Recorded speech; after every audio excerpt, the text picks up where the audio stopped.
Have you ever wondered why Canada is in debt? Have you ever wondered why the government forces Canadians to pay so many taxes?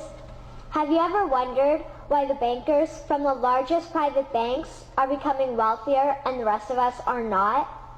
Have you ever wondered why the gross national debt is over $800 billion? Or why we are spending $160 million a day on the interest of the national debt? That's $60 billion a year. Have you ever wondered who receives the $60 billion? What I have discovered is the banks and the government have colluded to financially enslave the people of Canada. I will share with you 3 important points of reference which will hopefully spark enough interest and concern for you to continue the research on your own and to engage your government to stop this criminal act against the people of Canada. First, we will briefly examine the Bank of Canada. Second, we will see how our banking system works today. And lastly, I will offer a viable solution that we can petition our government to implement.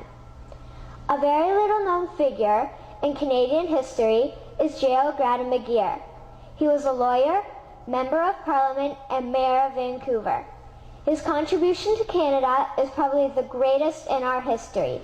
He championed the creation of the National Bank of Canada, whose sole purpose is to create and manage Canada's money.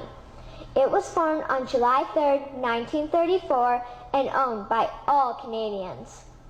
Until the 1970s, because of the Bank of Canada, Canada's national debt was held at a constant, manageable level until the government decided to implement what we now have as our modern-day banking system that is robbing the Canadian people.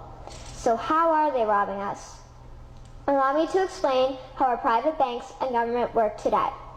First, the Canadian government borrows money from the private banks.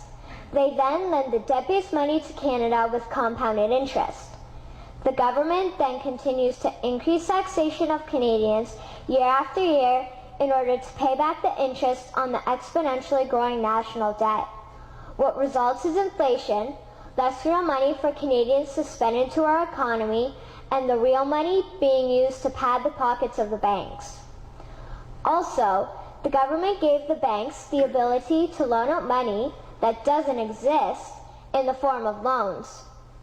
When a bank gives you a mortgage, which literally means a death pledge, or a loan, they don't actually give you money.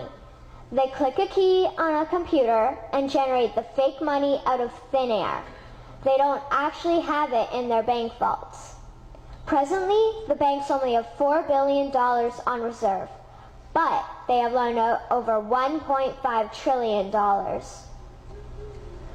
To quote Graham Towers, each and every time a bank makes a loan, a new bank credit is created. New deposits, brand new money. Broadly speaking, all new money comes out of a bank in the form of loans. As loans are debt, then under the present system, all money is debt. What I find interesting is even Jesus, in Matthew 21, drove out the money changers in the temple because they were manipulating the currency to steal money from the people. The private banks are just like the money changers in Matthew 21. They are defrauding and robbing the people of Canada, thus their freedom, and they need to be stopped. How should the banking system work? In an infamous interview, Mr. McGeer asked Mr. Towers, "Can you tell me why a government with power to create money should give that power away to a private monopoly and then borrow that which Parliament can create itself back at interest to the point of national bankruptcy?" Mr. Towers replied, "If Parliament wants to change the form of operating the banking system, then certainly that is within the powers of Parliament. In other words, if the Canadian government needs money, they can borrow it directly from the Bank of Canada. The people would then pay fair taxes to repay the Bank of Canada.